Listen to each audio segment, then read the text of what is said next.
The information provided on this show does not, and is not intended to, constitute legal advice. Instead, all information on this show is for general informational purposes only. The information provided is not a substitute for legal advice, and we recommend viewers consult an attorney for specific legal matters.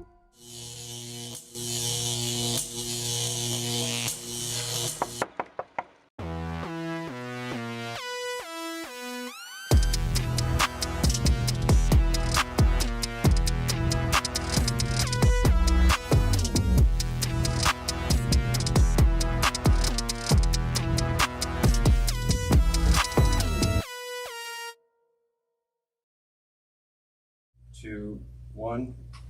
Welcome to Condo Craze and HOAs here on our YouTube channel. Karen Curtis with attorney Eric Glazer. We're here every Sunday at 11 a.m. with you, and we thank you for being with us. And also we'd like to thank our fantastic sponsors who've been with us for almost 2 decades, Forever, right? yeah. And we couldn't do it without them. They truly offer you the best services in South Florida, including our diamond sponsor, Best Roofing. Your home is nothing unless your roof is good, right? That's for sure. So, especially in South Florida big during time. hurricane season. During Which hurricanes. is coming up. Oh my God, can you Right, believe it? yeah. It's almost April. Exactly. Lord. So Eric is board certified in community association law by the Florida Bar. And there's just a handful of attorneys who are. And he has law firms here in Hollywood, Glazer and Sachs, and one in Orlando. And of course, we're here each week to answer all your questions and emails and calls about anything that makes life in your condominium or HOA absolutely crazy from one minute to the next. If you want to give us a call, the number is toll free, 717-GLAZER-8. That's Glazer with a Z, 717-452-9378. And you can also ask us a question in the chat box. Some people do both. Welcome back. Thank you. You were out last week. We missed you. Yes. And of course, so don't forget to subscribe to 2 things, everybody. One, of course, the Condo Craze channel on YouTube. You don't have to watch the show live. You can listen to it in your car or on a podcast even, and just play them back at your convenience. And of course, join our email list at condocraze@hoas.com. That's really important. By joining our email list, you can get announcements about the show, new legislation, our blog, our seminars, etc. So again, that can be found at condocraze@hoas.com, condocraze@hoas.com. And we're on the internet, Karen. Yes, we are. I'll tell you, you can go to Facebook. We're on TikTok. We're also at, where are we? Spotify, Apple, Yeah. and also on X. I do Yes, we believe. are. That's correct. That's right. We're on X as well.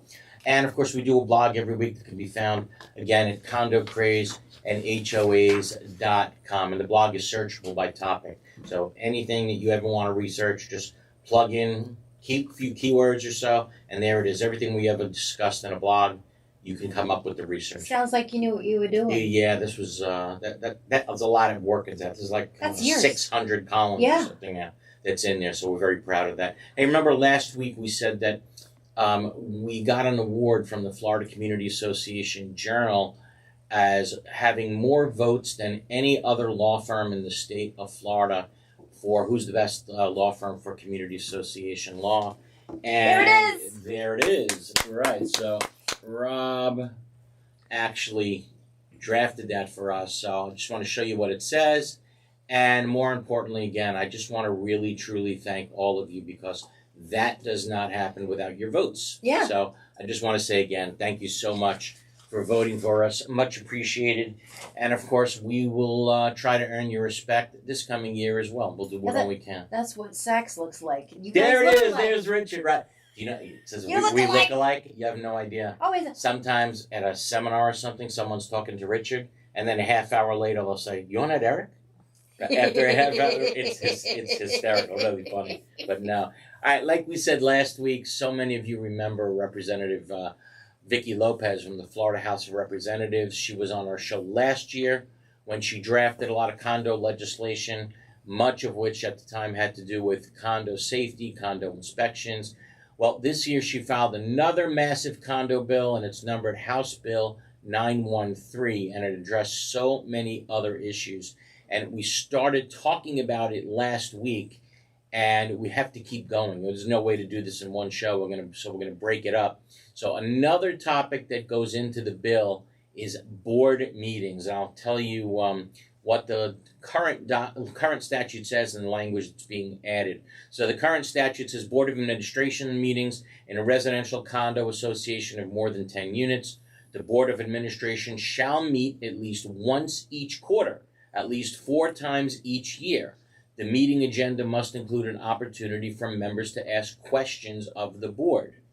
Now the following language is also being added, including questions relating to the status of any construction or repair projects, the status of all revenues and expenditures during the current fiscal year, and any other issues affecting the condominium.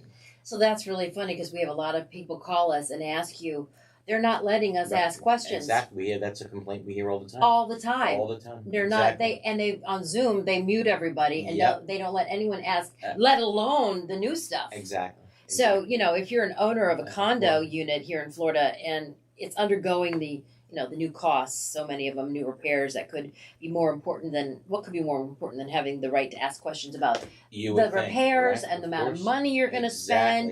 You need to know. Of course. Well, let's flip it around. And by law, you need, if this goes yes, through. and it will go through, believe me. And it just pretty much clarifies what you're allowed to ask. Flip it around, right? Can you imagine a condo owner not being able to ask these questions? It sounds impossible, yet, like you said, they do. We hear it on the show all the time. That would be horrible. Yeah. So, okay, another amendment to the statute that Representative Lopez wants to put through, and it has to do with the right to obtain a line of credit, right? Instead of hitting everybody with special assessment, it has to do with obtaining a line of credit. So here's what the new law says. For an annual budget adopted on or before December 31st, 2027, right, that would be a year from, almost 2 years from now, the members of a unit owner controlled association may approve, by a majority vote of the total voting interest of the association, the provision of a secured line of credit for up to 35% of the amount of the reserves required to meet the reserve funding schedule recommended by a structural integrity reserve study with respect to items with an estimated remaining useful life of greater than 10 years. Say that back. Right? I'm like a dog watching a card trick here. Right. It's confusing. And so how long do you have to pay back the line of credit? Okay, that depends on what the deal you work with the bank. So if you rob a bank, you get 10 years. If you right. get the line of that's credit... That's a different 10 years. Believe me, that's a different thing. All right, but it's complicated. But let me try to... I have no idea what you just said. Let me try to give everybody a breakdown of the math on this. So here's how it would actually work. Let's say that in your 2026 budget, you had to have $200,000 in reserves for items with an estimated useful life of greater than 10 years, okay? Yeah, you needed $200,000 for items with an estimated useful life of more than 10 years. The association now would be able to take 35% loan out for that $70,000 line of credit in order to fund those reserves. Okay, so you can take out a line of credit to fund your reserves. So to me, it's kind of strange a little bit because in effect, you're borrowing money now to pay for repairs that you don't need in 10 years. Right, that are going to be needed in 10 years from now. So you better know that when you tack on the interest for that, right, for what you're borrowing on those borrowed funds, that's going to actually make the job that you're eventually going to use those monies for a lot more expensive. And so this is in addition to what you have to do right now. Yeah, this is actually saying, okay, we know you have to put away money for reserves. We made you put away money for reserves. But okay? now you also have to worry about the roof in 10 years. Right, but you can borrow the money for the roof in 10 years. That's what this is saying. Okay. Instead of hitting everybody with assessments, right now you could borrow, but they're going to have to pay back what they're borrowing anyway. So I'm not 100% sure what the benefit. I'd have to think this through, but you can borrow to now fund your reserves for things that are 10 years off. Do they generally have reserves for things that are 10 years off? Yes, yes, you can. If let's say your roof has a 15-year life expectancy, you'd still be required to fund those reserves. But this is saying, well, you can borrow to fund those reserves. And can you waive those reserves? Not for the structural integrity reserves. No, for the things that, like the roof in 10 years. No, cannot be reserved or cannot be waived because why? Because it now falls into the structural integrity reserves. Cannot waive. So it's if it's still structural integrity, but it's got a window of opportunity. Of more than 10 years, So now you could borrow money to fund it. I see. Yes. Well, so it takes some of the burden off. Maybe. Got to do the math. It may depend. But remember, I you're see. borrowing money at interest rates, right? You're borrowing money to pay for something that may need repairs 10 years from now. Add in the interest rates on that. And right? that was something they used to kick the can down the road on. Right. Exactly. So I'm not sure how the math works out. But again, that may be an option. All right, finally, here's a new proposal that clears up some ambiguity at the moment, and it has to do with pooling reserves. And here's what it says. An association's structural integrity reserves, and again, when we say structural integrity reserves, it's roof, pavement, painting, plumbing, electrical, those things that basically support the structure of the building. So any association's structural integrity reserves may be pooled for 2 or more required components, but may only be pooled with other components in the structural integrity reserve study. Rather than line items. Right, rather than other things that are outside the study, like the swimming pool, like the elevators, okay. So the only thing you can pool together now is you can pool together 2 things. I'm giving an example. Okay, let's give an example. Let's make it simple. So 2 or more of the following categories now can be put into one pooled reserve account. Okay, so here they go. Roof, structure, load-bearing walls, fireproofing and fire protection systems, plumbing, electrical systems, waterproofing and exterior painting, windows and exterior doors. So you can get a big old pool. You can do it, right, as long as you're reserving for everything in the pool, right? You can put all of these into one category. But if some of them have a 10-year life, you can do the still mathematics on pool. it. You can still throw everything into one Okay. pool. The good thing about doing a pool analysis is you throw everything into one bag, right?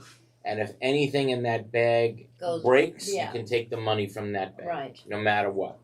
So I don't think I have an objection to this, as long as we have mandatory reserves. That's the bottom line. I don't care if they're pooled, no problem at all. But what do you guys think? That's what's more important. What do the viewers have to say? Give us a call here in the studio, 717-GLAZER-8. Again, that's 717-GLAZER-8, 717-452-9378, or drop us a question or comment in the chat box on YouTube. We'll be back right after this.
There are very large management companies, and there are very small management companies. And I think Affinity sits somewhere in the middle of that, where they are big enough to provide you with all of the back of the house services, the accounting, the infrastructure, the support systems, but small enough to be high touch. We believe at Affinity that we do the 9 to 5 so that you don't have to do that.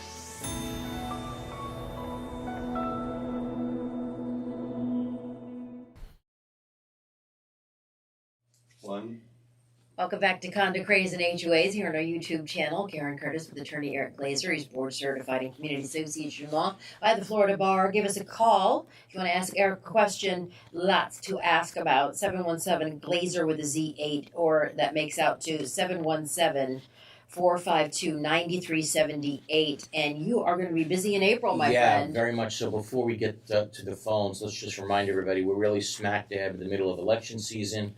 And new law, you have to take an educational class. If you don't take an educational class within 90 days of getting on the board, you are off the board. Okay? Yeah, and you have people take it even if they're not on the board. Absolutely. They just want to know. Love teaching it. It's free. Very proud to say I've certified about 27,000 board members My God. all across the state now. Yeah, it's something I love to do. You know I love to go out and meet everybody, right? I know you do. I know everybody And now loves you have me. to No, it's stand great. there for hours and hours and hours. Yes, we do. It's a 4-hour minimum class now. Starts at 8 a.m. April Yes. 3rd. You're at the L&L Condo and HOA Expo in Broward. Yeah, at the that's Broward- coming up. What is it, like next week already? Yeah. Yeah, the Illinois Condo It's and the HO 23rd. Expo. They all start at 8 o'clock.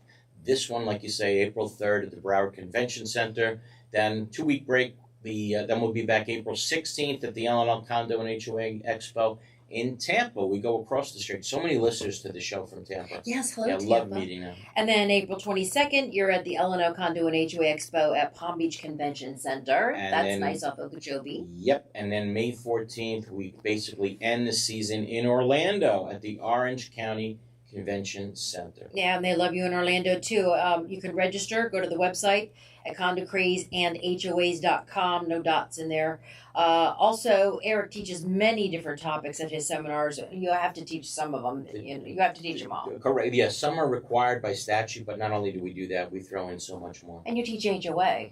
And we teach HOA too, right? Yeah. Well, same thing. HOA members got to get certified That's too. right. Everybody got to go to school. That's You right. don't have to necessarily bring an apple for the teacher, but What would you prefer? you do have to show up. That's all we ask for. Okay? Safety inspection, reserve funding, all of that. So, again, register condocrazandhoas.com. And we look forward to seeing everybody. How about we go to our first call, Rob? Yep, let's go to Jerry in Coconut Creek. How are you, Jerry? Good morning. Oh, sorry, and he should be live now. Jerry, how are you? Okay. I'm fine. Thank you so much for taking my call. Sure We thing. listen to your show religiously every Thank you so Sunday much. morning. Thank you. Learned so much for your service. We live in an HOA, and our parking rules specify 2-car limit per household. Recently, a couple moved in with 2 vehicles. She is a police officer and brings her assigned police vehicle home with her. Now, we understand we cannot deny the police car, but my question is, does that count as a 3rd vehicle, or does she have to get rid of one of her other 2 cars? Just because it's a police car doesn't mean it's not a vehicle. So she does not get 3. She still gets only 2, right? But you used to be able to say you can't bring your police Right. vehicle here anymore.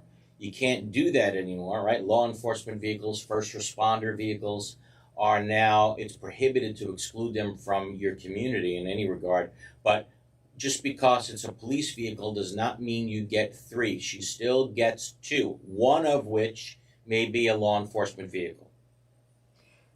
Okay? Thank you so much. You got I it. really appreciate it. No Thank problem. My pleasure. So, chat box question. Sure. When is the 2024 Florida Condo annual audit due? Okay. And what should be done if the 2023 has still not been completed? 2023. 2023 still hasn't been done. Okay, so this is, it's for a condo, right? I always say this, that generally the DBPR doesn't want to hurt condominium boards. They want to teach them, right, how to do things proper going forward. The exception to that rule is when you fail to timely do your year-end financial report.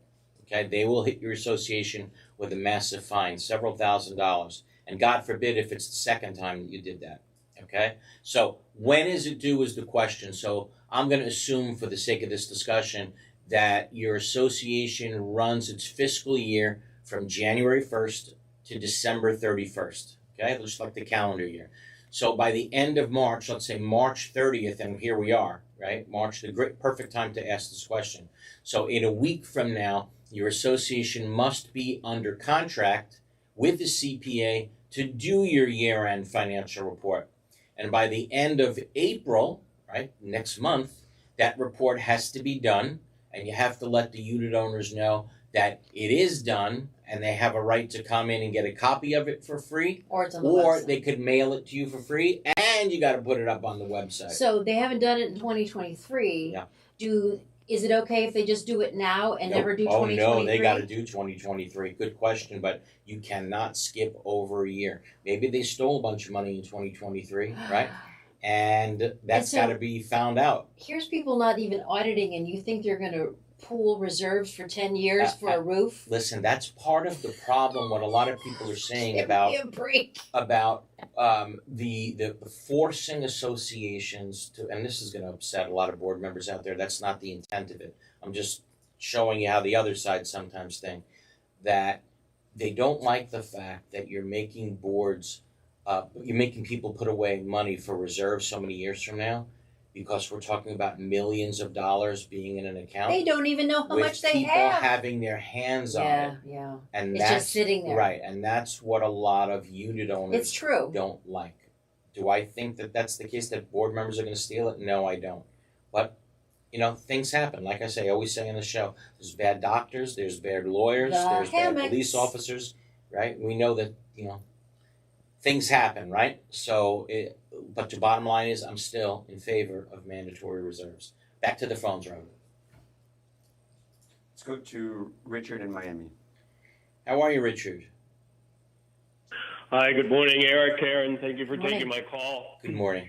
I have a quick question. I live in a condo community in Miami. It's a townhouse community, 43 individual buildings. The original design did not include rain gutters for the units, and many of the owners installed rain gutters because of the water intrusion, et cetera. The association started a re-roofing project and put out a letter saying that whoever had rain gutters, it was their responsibility to remove them and replace them, even though the association had approved the architectural submissions to have them installed. Is the association responsible, that's my question, for replacing them if they approve them, or is it back to the individual unit owner? Okay, good question. Approving them has nothing to do with their responsibility for replacing them. I'll tell you where this comes up very often. When it's time to do massive structural repairs on your balconies, let's say, and you have a lot of people in the community that put down beautiful Italian marble on their floor in the balcony, and it's time for the association to fix everything, and they got to chip up and remove the beautiful tile that you put on your balcony. People start screaming, what are you talking about? You're not going to remove that. Oh, yeah, we are going to remove it. Yeah, or you're going to remove it. Yes, we're going to break it up, and it's on you to replace. Same exact thing with the gutters. You put gutters on your house, it's got to come down. It's a material alteration which was approved. Yeah, generally that's true. Is it a contingent? That's all. So it can go and come at your expense. Absolutely, it's going to go but and come seems at your expense. Like the developer should have been on the hook for no. If the community might have been built that way with the gutters there, you're right. Without the gutters. No, let's say it was built with the gutters. Okay. Okay, so your home came like that from the developer. Then they need to deal with it. Then it's an association problem. But I'm saying problem. the developer didn't put it in. It seems like they should have. They should have. They probably should have. But because they didn't and you put them in, now it's your responsibility going forward to replace it. Okay, I hope that answers your question, buddy. Back to the phones, Rob. So much. I appreciate it. You Have got a great weekend. You too. All right, bye-bye. Okay, let's go to Eric in, it says Satellite Beach. Correct me if I'm wrong with your location. I love that guy's name, I gotta tell you. If nothing else, he has a great name. It's the Mona Lisa of names. There you go. How are you, Eric? It's Eric. Good. Great show. Thanks for taking my call. Thank you, buddy. How can we help?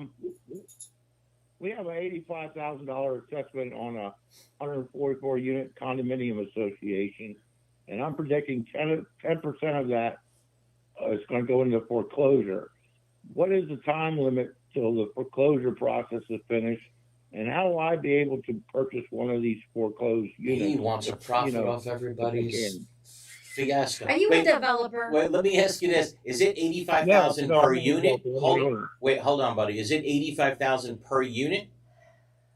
Yes. Wow. Okay, that's a major special assessment. Okay, let's quickly walk through how the collection process works, and this is for both condos and HOAs, and it applies the same way throughout the state. Period. Okay. So the first thing that the association has to do is send a letter to the person who's delinquent that says, this is what you owe, you get one shot to pay it without paying attorney's fees, and it's got to be paid within 30 days. If you don't pay it within 30 days, we have a right to file a lien on your unit. Okay, now what comes next is that person doesn't pay that full amount within 30 days, they get a notice of intent to lien letter, right? So they say, look, we gave you the shot to pay this without attorney's fees, you blew it. So now you're going to pay this amount with an extra attorney's fees, extra costs, extra interest. And if you don't pay it within 45 days, now we're going to file a lien on your unit. 45 days go by, it's not paid. Next letter that they get is, see, we weren't joking. We filed a lien on your unit, and now you owe this much in attorney's fees, and this much in late fees, and this much in interest, and this much in costs. And if you don't pay this amount in 45 days, we're going to file a foreclosure action against you. 45 days goes by, they don't pay. Now the association can file a foreclosure action against that unit owner. And then how long could it take after that for a case to go to a final judgment and then a sale? It's not on the courthouse steps anymore. It's on a computer. Pretty amazing, but figure it out. Figure on the courthouse steps, right? But from the time you file a lawsuit to the time it goes to a foreclosure sale, it depends if the person fights back or not. But assuming there's not much of a fight and there's a default, it's still going to take a few months, couple of months, for it to go to the courthouse steps. And are you going to be able to bid on that unit? Absolutely. Sure, you're entitled to bid on it, just like anybody else. No problem. Shouldn't say that. There are some statutes that prevent managers and members of the board from bidding. I got to check if that's still in the statute. Yes, but yes, outsiders can certainly bid on purchasing the property at that sale. Just you have a right, just like anybody else. It means nothing that you live there. Okay.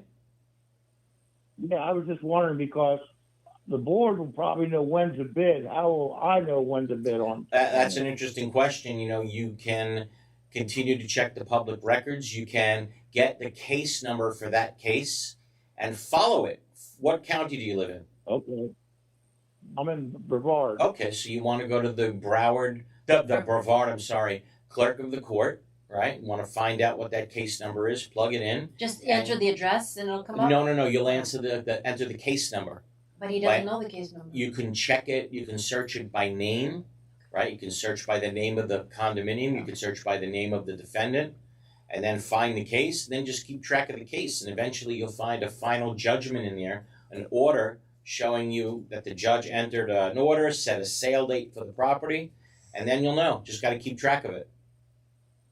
Okay, thank you so much. You got it, buddy. Would that be on the website because they're Not foreclosing? necessarily, no. Not necessarily. Doesn't mean that particular final judgment. No, they don't have to do that. He won't know the sale date of that property unless he watches the clerk's website. And he's got to find that case number, pull it up, look for that final judgment, and look for the language in there that shows when the date is of the auction. Okay. Yeah, but he can do that. No problem. It's right there for the taking. Easy to see. Okay? Let's do this. Let's take our bottom of the hour break. Keep the calls coming. 717-452-9378. 717-452-9378. Or keep the comments coming in the chat box on YouTube. Back right after this.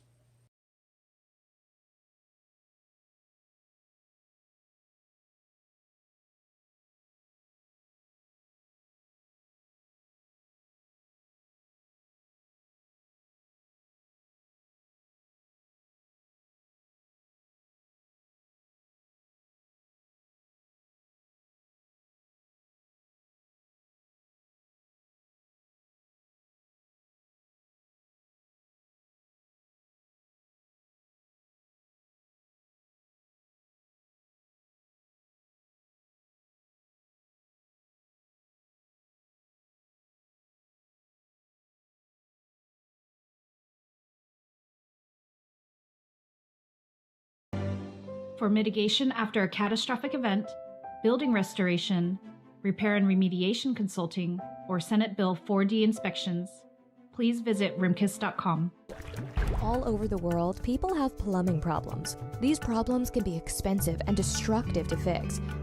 Have you ever wondered if there was a way to take care of your plumbing problems without destruction and an outrageous price tag? Welcome to Pipelining Technologies, Inc., where we specialize in fixing your problems without demolition and minimum cutting by means of pipelining. Pipelining is the ability to take a pipe damaged by root intrusion or long-term deterioration and make it new. By means of inserting an epoxy-saturated liner into the pipe and allowing it to harden or cure, leaving behind a brand new pipe. That sounds great. How can I get pipelining in my home, commercial building, or condominium? Simply fill out our online contact form and a pipelining representative will get in touch with you in a timely fashion, or call us directly at 561-853-5463. 2, 1. Welcome back to Condo Craze and HOAs here on our YouTube channel. We have another whole half hour to take all your questions in the chat box, and you can give us a call in the studio toll free 717-GLAZER8 with a Z, 717-452-9378. Eric is board certified in community association law, so anything you want to ask about your HOA or your condo, lots of laws are going to be. I'm telling you, I've been monitoring the I guess it's the House bill. Yes. And they are going to talk about it this week. Coming up. Yeah, coming up. Okay. Well, this bill I expect to breeze through the House. Yeah. And there'll be a companion bill in the Senate, and I think that'll probably be breezed through. Yeah. And all these laws that we're talking Senator about. Bradley has one in the Senate. Oh, there you go. There you go. Yeah. They normally worked in Right. tandem the two. It's a mirror bill, yeah. Right, exactly. All right, let's take a question from the chat box. SL writes in, if 5 unit owners, let's say, run for a 3-member board, and 2 are later removed by the DBPR, so now you got 1 person sitting on the board. Do the 2 unelected candidates fill the vacancies, or does the last remaining board member appoint them? The last remaining board member, and the statute says this, gets to fill the vacancies even if there's only 1 remaining director, right? Statute even goes so far as to say that. So the 1 remaining director fills the vacancies. Back to the phones, Rob. Let's go to Dennis. Hey, Dennis. Hey, Eric. Yeah, hey, how are you? I'm calling. We had our reserve study done.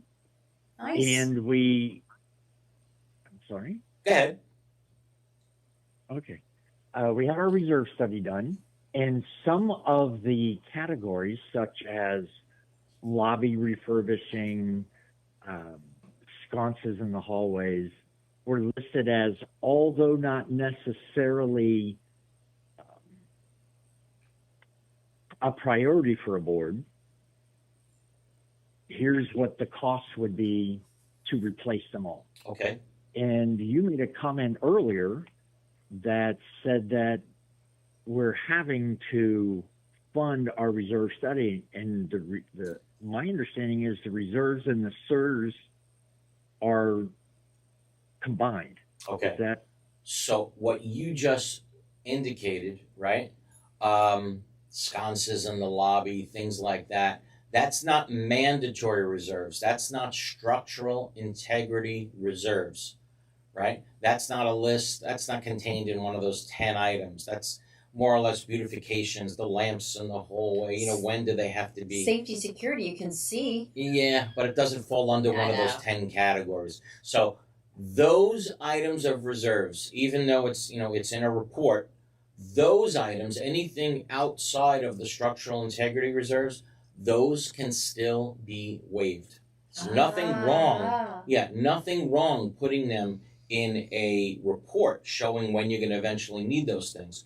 But do you have to reserve for those things? No. Those things you can still waive even if you're a condo building 3 stories or taller. Interesting. Okay. This is complicated. I know. You, it's, depending on height, not depending on height, depending upon what county you are. Or Sometimes square it's footage. Square footage. Yeah, it's really complicated stuff. Why That's can't why, they homogenize the so? whole thing? Should items Yeah, go ahead. should items be identified as SERS or not SERS? Well, I would Sounds hope like that it. that's what it is in your report. If an expert prepared your reserve report, I can't imagine not differentiating between what's SERS reserves and non-SERS reserves. There's no way that it didn't get separated. I couldn't imagine it any other way. All right. Okay. And so if you don't have one that's identified as a SERS, then you don't have a SERS reserve study? Well, I haven't. I'm I hearing haven't. a lot of confusion out in the No, public I hear you. when I Everybody's talk to my confused. I buddies get at it, different but it seems to me like impossible if you're going to ask an expert to do a reserve study of your community. There's no way that they are doing a report that doesn't separate SERS reserves from non-SERS reserves. Roof, If structure. they did, time to get somebody else to do a reserve study. Fireproofing. Yeah, I mean they got to Right? separate those things exactly. Okay, because it's a whole All right. different mathematical analysis Yeah. as to what you have to reserve for and what you don't have to reserve for. And not Oh. anyone could do it, right? This, No, you got it right. In terms of who can do it, architect, engineer, or someone with CAI credentials. So I don't know who did it for you, buddy, but Oh, you know, yeah, they you got to should make know sure better. that you get somebody who knows what they're doing. I hope that answers your question. All right. Okay? That was great, and thank you for what you do, buddy. We Thank you. appreciate all the information you help Thank us you with. so much. Really appreciate it. All right, let's go back to the board for a second. Lori writes in, may our association attorney submit their bills without a description of what the bill is for? I like that. It's like the magic computers that Elon Musk found. I could just say, I did a lot of work today, 4 hours, right? That's good. What's wrong with that?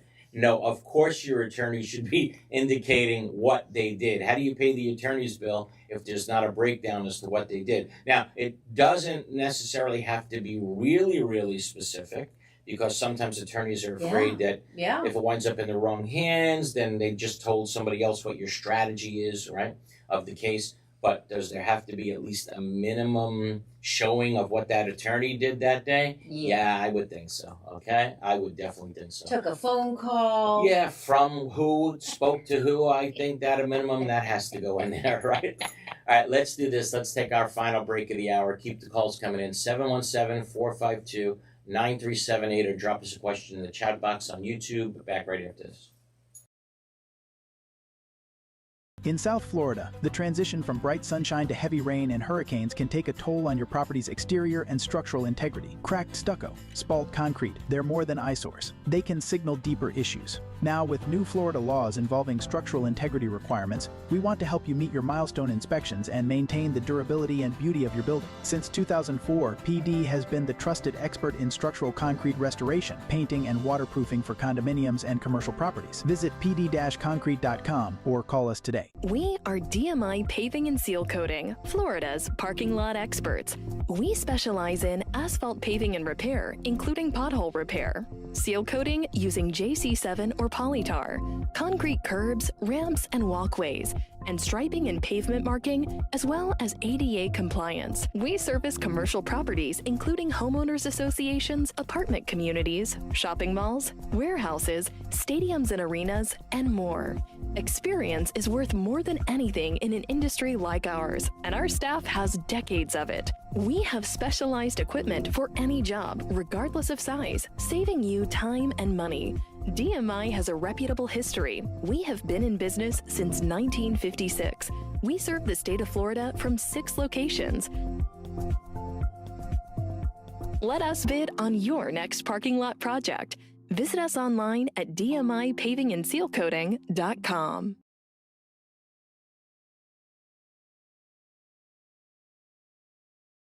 2, 1. Welcome back to the final segment of Condo Craze and HOAs here on our YouTube channel. Again, Eric Glazer is board certified in Community Association Law. He's here to take your questions in the chat box, or you can give us a call, 717-GLAZER-8, 717-452-9378. Yeah, so Eric writes in and says, yeah, we've been telling everybody that you have to get educated, of course, but there's a second requirement, and the second requirement is you have to sign that statement that you read your governing documents and you promised to enforce them. Now, you used to be able to get certified just by doing that, just by signing that statement, right? And then I fight like hell my whole career to try to say that's kind of silly, that's ridiculous. How about we should have some form of mandatory education? Took a while, took a lifetime, but yeah, we finally got the bill passed. It's your legacy. That said, yeah, mandatory education. So Eric's right, it's a 2-prong requirement. Yeah, back to the phones. Let's go to Debbie, who has a question about pooling reserves. How are you, Debbie? Hi, Aaron. I'm calling regarding the pooling reserves. Yes. For a 1-story structure. So we would not need the reserve study because we're only one story. Correct. That's right. Is that correct? That's correct. Okay, and then before, I'm just recently back on the board. So before we had it broken down in line items. So we had roofs, paving, painting. Now under the pooling, we have them still listed, but we have an unallocated line. And my question is, do we have to break it down into roof, paving, and painting under that? Yeah, you need to know how much you still need to come up with the formula based on roof, pavement, and painting. And why she's saying only those three things? Because if you're under 3 stories, that's the only 3 things that you must. Okay, so let me repeat that. If you're under 3 stories, let's just keep making it more complicated. Yeah. If you're under 3 stories in a condo, you still must reserve for roof, painting, and paving, but you have the right to waive it. Okay? You still must reserve for it. When you send that budget out, you still have to show Doesn't roof, that pavement, and cancel it painting out? reserves, but you can waive it. If Oh. you want to cancel it out, fine. So the question is, now under the pooled method, right, you want to know does it still have to be listed by line item? And the question is yes. And again, I'm really not an expert on the pooled method, but when you do the pooled method, it's like it's balanced out over like a 30-year period. And you just have to have in the pool enough money should like one of the categories you need goes. There's got to be enough for that one category, but everything goes into one pot. But yes, it's analyzed over like a 30-year period. Okay, on this year, they'll need the money for this thing should go wrong. So the following year, so that means they're going to take the money out. So the following year, it's got to be start putting back. It's a very complicated method by doing the pooling method. And typically you have a CPA do it for you, or you have somebody who's an expert, like an architect, like an accountant, like someone with CAI standards doing the pooling method. But again, the benefit of doing the pooling method is everything gets thrown into one pot. As long as something in that pot breaks, you can take the money out from that one pot, okay? Unlike when you're doing the straight line method. Let's say you're doing roof, painting, and pavement. Right. Under the straight line method, right? And you now absolutely have to do the roof. The roof is terrible, right? But you're $50,000 short for the roof. Can't But go. you have all that money in pavement. Could you take the money from pavement? No, you cannot. Not without a vote of the unit owners. The beauty about the pooling method, if everything is pooled into one pot, take it right from the pot. Okay? Hope that answers your question. Okay. Rob, next caller, please. One more. Oh. Thanks. Can Okay. I ask one more question? Yeah, go right ahead, quick. Just a quick question. On that, you cannot take anything out of the unallocated for anything else, like an inspection or Correct. That's anything right. other If than it's not allocated, painting that's a and good painting. question. So let me give an example of that. Let's say again you're only pooling for roof, pavement, and painting, right? And then all of a sudden the community's front gate breaks, right? So you say, oh, no problem. We have the pooling method. We could just reach into that bag of tricks and just take the money out, right? No, you can't. Why can't you? Because, like you said, that there were no funds allocated for the front gate. You were only pooling for roofing, pavement, and painting. So therefore, the only thing you could take out if something breaks is roof, pavement, Whatever and was painting. allocated. Right, exactly. So your front gate Can you have a breaks, for miscellaneous example. allocation? Probably nothing that prevents that. That's a good idea. Nothing that prevents it. Absolutely not. But Cover your to end. cover should something. But where do boards get in trouble sometimes when they take the Yes. money out for the front gate and you weren't supposed to take it out to begin with. Right. Okay, getting complicated. Yeah. You think? You got it. Thanks for the phone call. Thank you so much. You got it. Keeping me on my toes. Back to the phone. Let's go to Leslie from Palm Beach. How are you, Leslie? Hello? Yes, Leslie. Good morning. Good. Good morning, Eric. Good morning, everybody. Good morning. How can we help, Leslie? What the stand days about taxes on homeowner? What is that? And somebody asked me the question: is it going to be half? Is it Oh, going to okay. be more? All right. So here's and I don't know. You may know something about this, but there's at least a speculation The out there governor's that talking about it. DeSantis floated that said, you know what, we're not going to have property taxes anymore. Well, it's not fair to people who rent, or it's not fair to the people that own property and homes because they're paying all the bills, Right. and the renters aren't. Well, you could say they are. That's true, but the owner of that house is. But, Yeah. you know, someone's paying for it. Right. Florida's doing very well. We are. But I can't ever see a situation where there's no real estate taxes. I mean, how are hospitals going to be funded? How are the schools going to be funded? It'd be great. It would certainly be a boom for everybody that lives here. But Leslie, practically, I just can't see how it's ever going to happen. Could it be lowered? Yeah, I think it could be lowered. I saw that DeSantis gave something back like $300 million or something yesterday to the federal government that he said he's been trying to give back for years, but no one would take it. Right. He says, I admit I got too much money. Tried to give it back. No one could take it. Musk took it. So it went back to the federal government. But Leslie, I don't think I see that happening anytime soon. But there's another Leslie that writes in, what would be the collateral for such a loan as proposed? I can only assume it means the common areas. Okay, this is scary. So that's not what it means, Leslie. So when a condo takes out a loan, how does that work? They're not signing a mortgage, right? Because the condo association itself doesn't own anything. It's a line of credit. It's like a line of credit. It's not That's exactly a loan, right. yeah. But what's the collateral? They want to know. You know Like what the line of collateral is? credit? You get for a line of credit. The condo signs something called a collateral assignment of lien rights. Okay? So as you know, if you don't pay your assessments, your association can lien you, right? Like we just spoke about earlier in the show. You don't pay your assessments, they can file a claim of lien in the county records where your condo is located. So that's the collateral that the association pledges They give a to right the to a bank. lien. They tell the bank, okay, now our right to file a lien is given to you. If we don't pay you back, bank, you have the right to go to our unit owners and say, hey, unit owner, your association was not paying back our loan. You're now going to pay us each month. And if you don't pay us each month, we have the right to lien your unit. And then foreclose. So it's a very, very effective method by the bank of, while they can't foreclose on a piece of real estate, they can foreclose on everybody in the community who does not pay the bank upon demand. So that, again, very effective. That's how it's done. It's almost like a skirt around because the association doesn't own anything, but all of you do. Yes. So they can go after everything that you own. Hope that answers the question. Back to the phones, Rob. Let's go to David from St. Petersburg. How are you, David? Hey there. Good to speak to you. Thank you. My question in regard to what you spoke about earlier with when the condo places a lien on a unit.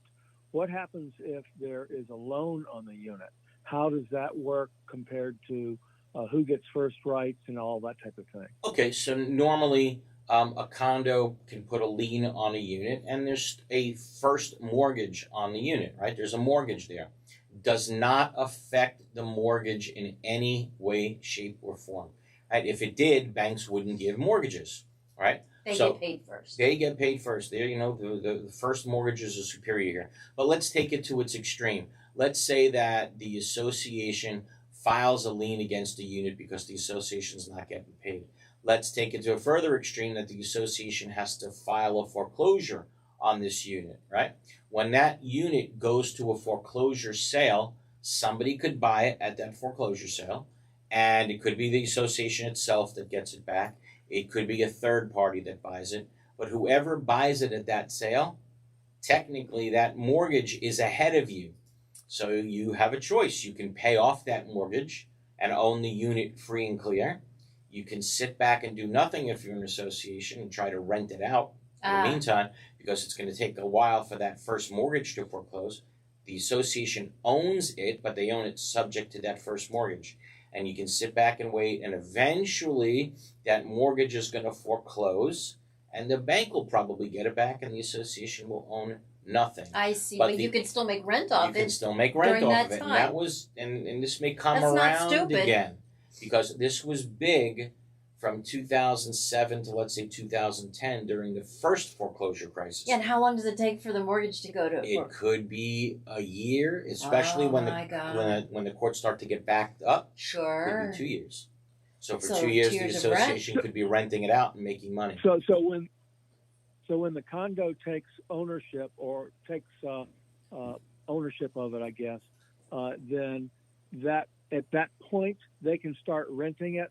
That's right. Or putting it up for sale. That's right. It's their unit. Even if there's a At what point do mortgage. they actually, when they file the lien, do they actually take ownership of it? They take ownership of it only if they buy it at the foreclosure sale. If they bid their own judgment, let's say they're owed $15,000. So they would go to the foreclosure sale and they'd bid $15,000. There probably wouldn't be anybody else bidding on the unit, or there may not be anybody else bidding on the unit, because they know if they buy it, they're buying it with that big first mortgage there. So let's say the association gets it back. At that moment, that's when the association can start renting it out. Okay? All right. All right. Thank you very much. You got it. Yeah, and this is going to become spoken about more and more as the foreclosures continue to heat up, which they are. Yeah. Okay? Back to the phones. I don't have a name, but caller, when you hear a beep, you are live. Good morning. How can we help? Hi. Good My morning. name's Ann, and my question is, our management company recently told us that they were going to put all of our financial reports on our website, and the packet we get every month includes our delinquency list.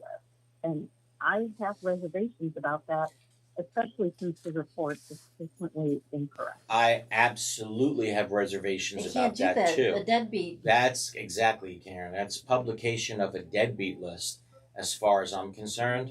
And when you publish a deadbeat list, that association is going to get sued under the Fair Debt Collection Practices Act, and they're going to find themselves sitting at the defense table in a federal courtroom. Oh boy. So I would absolutely urge that association to remove from the website any information that shows this specific person is not paying. Really bad idea. They certainly should have asked somebody first whether or not they should post that, because even if it was posted already and taken down, the bottom line is they posted it. So now they have a problem. But yeah, go back to them and tell them, bad idea, take it down. And I'm glad you realized that. Okay? Oh, I think Ann? we lost her. I think we lost her. Sorry, I had her on mute. Go ahead. Oh, there you I'm are. sorry, Ann. Ann, I hope you heard us. No, I was just saying, thank you very much. You got it. Be well, and thanks for the call. Let's see. Robert on our list writes in, what financial instruments can condo associations use to invest their reserves in, taking into account the need for liquidity to pay bills within 30 days? Tesla. Hey, Robert. Tesla, right. Hey, Robert, you know what the statute says about that? Not a word. Oh boy. You would think there'd be Wow. something there that says, hey, associations can only use the funds to be invested as follows. None of it exists. And think about that. That's what we spoke about earlier in the show. They're going to have millions Oh yeah. on hand. Right. And suppose somebody does think a particular stock is a good idea. Well, I right? mean, shouldn't it be making money while it's sitting there? Yes, but the question is, how is it going to make money? I see. Should it be invested in a stock tip? Should it be invested And it doesn't in, say anything it about says this. nothing. Should it be invested in some foreign country? Or should it be Bonds? invested in a bank account? Should it be invested in a CD? Now, things that you can't lose money on, right? An account, right? A CD. I don't even have a problem if it was invested in an account that earned very minimal interest, right? A half a point, It's but if less they put it in a risk. reserve account, It's right? less risk. The idea is every single member of that board owes a fiduciary duty to the unit owners who live there, right? What does that fiduciary duty mean? To act in their best interest, right? So you better not lose the principle that these people are giving you. I don't care if you're not a financial wizard, right? and you don't know how to invest it in the smartest of returns, but you better not put it in a place that's going to lose the unit owner's money. Right. If you do, you definitely breach that unit owner's fiduciary duty that you owe to them, as far as I'm concerned. Absolutely. But you would think, right, especially with all of the assessments that are being passed now, right? It needs to be somebody would addressed. come up with some guideline, some formula. You got all this cash sitting there. Right. And there's absolutely nothing in the statute that gives anybody any pathway as to what's allowed and what's not allowed. So we have questions like this. Hey, what's allowed? Can we invest it in a stock? Can we Gosh, invest if you're a financial planner, you about a might want to mutual go. fund, right? Yeah, but you Right. might, if you're a financial planner, you might want to. This could be a whole new And line I've of. gotten calls over the years Really? that says I'm on a board and I'm a financial planner and the money is just sitting there. Can I do and something? I'd like to put it into a mutual fund, for example. Well, is it guaranteed that that mutual fund's going to do well going forward? No. No, it's not, right? Like everybody learned over the past couple of weeks, right? So, no, do not put it in anything that can risk the principal. That's how I see it. If you risk the principal, But there's no law but against there's no it. law, You right? can take it to Hard Rock and Right. let it roll. No, you can't do that. Stop it. But well, maybe Let it ride. If you're feeling lucky, you can. Yeah, you know? Yeah, right. It all I'm on a depends. heater. It all I'm depends. on a right, heater, exactly. Gary. But you would think there'd be some sort of guidance in that regard. Yeah, There isn't. none. There's none.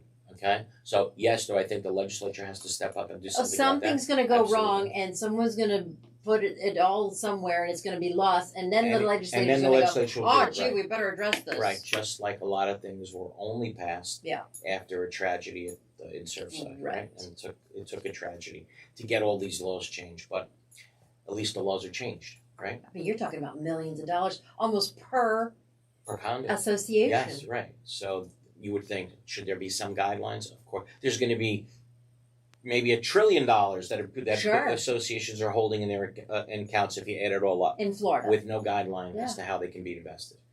But that's for another time. That brings us to the end of this show. What a great show today. Oh, yeah. I really kept us Thank on our you. toes, everybody. Thank you. Like I say every week, it's an honor to be with you. Every Sunday, it's an honor to take your calls. The three of us love being here. I really mean that from the bottom of my The heart. four of us, because you get. You got right. We got the doggy.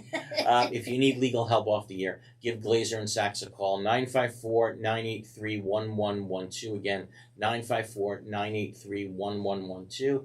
In the meantime, have a wonderful, safe, and healthy week to you and your families. Be well, everybody. Thanks, Eric. Thanks, Robert.